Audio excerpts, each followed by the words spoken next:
John and I are at HPA here in Palm Springs, and John, there were about 650 attendees. What were your initial impressions?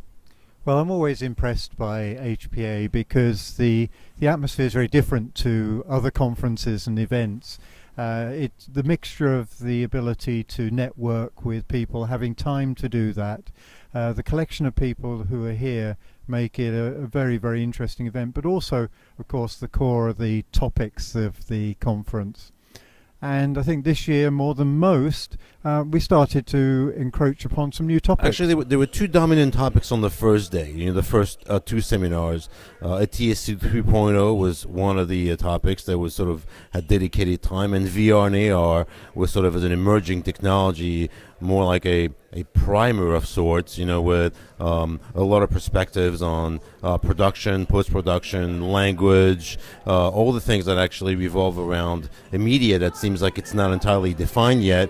And not only that, I think a medium that seems to have been consumerized before it actually went to the professional level, which is kind of the opposite paradigm as to trickling down from the professional use to the consumer use. So I think that was really interesting. Also with VR, there was a lot of discussion about doing it in the cloud, and of course one of the most important things is the files are absolutely huge. So once it's in the cloud, you've got to keep it there and do all your production. But the other thing that came up about cloud was, of course, security, and the discussion came up about actually having security people at the top level that were involved in every department to assure that even things that go into the cloud, like scripts, are secure.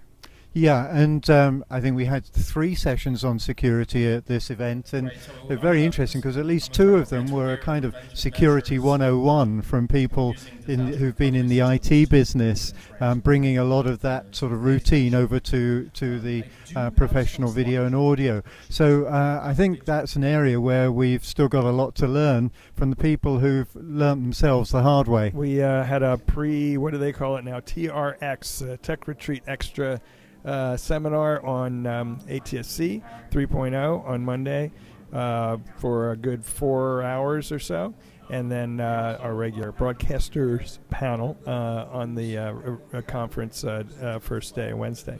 I think what's interesting on the repack stuff is we're talking 1,300 stations. Probably, yeah. It's in that neighborhood, and it's a little counterintuitive. The fact that as the number of this amount of spectrum that was being auctioned got smaller, everybody felt, well, that means less stations actually have to be affected by a repack. But in fact, it's somewhat to the opposite, or at least it's not a linear shrinking, because the more stations that did not participate meant that the more stations were still in place. And as a result, anything that did have to move had less space to move to. So there were actually more sort of a ripple effect that is what kept, even though the spectrum the spectrum auction was only 84 megahertz when it finished, there were actually still almost as many stations affected by the repack as there would have been if it had gone to the full, where it started at like 120 megahertz or more. Of course, we talked about higher resolutions, and there's still talk of moving up to 8K in Japan. We heard more about the plans of Japan to go to that. But the message was the same, that intrinsically the higher resolution isn't the killer app, if you like, that the wider color gamut, the high dynamic range are the ones that are getting people excited. And I was fascinated by the fact that the discussion and the debate about using HDR on high definition, not 4K, not UHD or 8K, the use of HDR on high definition is still a topic of discussion. And in fact, in that broadcaster forum, I think we heard that some of the broadcasters in North America are seriously thinking about using HDR on conventional high-definition transmissions. I think part of the secret in that is they're letting the UHD set do the upconverting, which of course looks incredible, and of course will handle the HDR, but then again the transmission path can be strictly HD with extra bits. Yes, I think we're going to go through a period of, shall we say, a pragmatic look at how we're going to achieve some of these things. Mo, this is your first time at HPA. What did you think? It was very interesting. I think there were some really timely topics that the industry is looking at, and I found it very educational. There were some really things that I'm not necessarily exposed to on a daily basis, and then it was good to see that from the production side, what's happening on there, and seeing how it really all ties together as well. I mean, from your point of view, yeah, you're more plugged into the bits and pieces and a lot less on the production side. A lot of Hollywood bits in this. That's correct, and it's always good to kind of expose yourself to the other parts of the business, which is, I think it's all about content, right? And what are the challenges of creating that content, protecting that content? What are the things that are coming up and the new challenges that they have? I mean, that's all great topics to sort of listen in on. And of course, the exhibits were great here. I thought, Grass Valley showed their special thing with an incandescent bulb, and how well their camera with both an SDR as well as an HDR output could do things in both HD as well as UHD. As an exhibitor, being at HPA is really important for us. It's part of our sort of marketing strategy to change the perception of what the company does and who we are. And being here next to a lot of other manufacturers who also have interesting solutions to present is something very important for us. It forces us to actually put a solution together with our partners that can have an impact on how we're being perceived, number one, and number two, change the perception of what we can offer to the community. Here, it's really about gaining credibility and engaging with your fellow professionals about the technology you can offer to to the community, and I think that's really something that we value very much. Tell me about your panel. Oh, the panel I was on was called Future Media Interface or Infrastructure, and it really was focused around what's going to happen next in the industry. We were talking about more software-defined architecture, how we're going to move from a very fixed environment to something that's going to be more virtualized.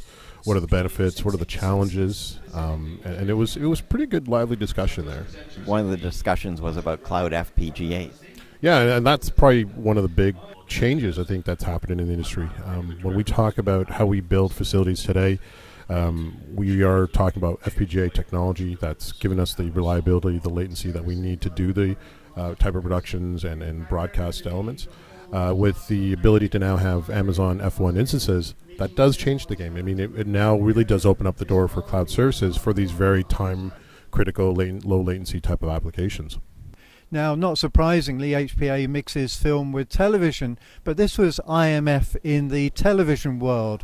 And the television world started to recognize that the efficiency of packaging of IMF brings some very serious benefits as we're going up in resolution, requiring more storage space, but also the fact that different versions takes a lot of storage space.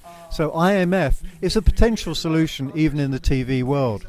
In the breakfast roundtables, I had one on cybersecurity and ISO 27001, and a lot of people interested in that. But how about your views on the breakfast tables this year? Breakfast tables, I think, have been one of my favorite programs, at the HPA Retreat. This year, I attended two that were sort of more relevant to what we actually do with our clients. One was how to QC VR, as a sort of new medium, for media and content creation. And the second one was the side-by-side sort of dissemination of media that needs to be in HDR and SDR at the same time. There were actually two very interesting panels, very enlightening, and the format is really great because it's really a very participatory format.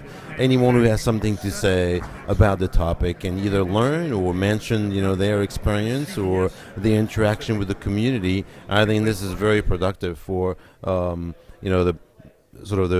the importance of the information sharing, between all the parties that exist into an ecosystem, in our profession. So I think these are extremely beneficial to all of us. Certainly, Pete Pudman did a great job of what happened at CES, and there's no question CES Doesn't have much about televisions anymore, but a few things they did. Certainly got into quantum dots and how well they're working now, and as well as where OLEDs are coming. But his main push was, if you really want to buy a UHD set with HDR and all the bells and whistles, you've got to wait a year. TVs were important, but less prominent than they have been in previous years. Other topics like IoT and autonomous automobiles seem to steal the show. This is a car that actually senses how you feel. You'll notice the car is starting to nag the driver. You may want to slow down just a little bit, Noah. Thanks, Good idea. Life is getting more complicated, and the projects are becoming more ambitious. So we heard at HPA this time much more about artificial intelligence, using that to get smarter in the workflow, but also using that to get smarter in some of the more manual tasks that take place, perhaps in, for example, post-production. The advent of machine learning and artificial intelligence was something that was really enlightening to see, combined with a certain level of security, and everything that relates to the use of cloud computing, and everything that actually goes, and the transport of media from multiple platforms, and their origination and their sort of repositories and everything that revolves around, the vast sort of globalization of media consumption, something that was really interesting. You touched upon the cloud, which is has come up in a number of different areas. And you mentioned that if you get your content up in the cloud, keep it there. And that was a very clear message. But I recognize that some of the processing is becoming more ambitious, to the point where you cannot have enough processing in-house. So suddenly the cloud has become more important, because the things that people want to do can only be done now by the elasticity of the processing that the cloud offers. Bottom line about HPA, it's a great event. I think in the Broadcasters Forum they summed it out well as far as business aspects. You've got to focus on social, mobile, and you also have to focus on local activities. That's what's going to bring in the money.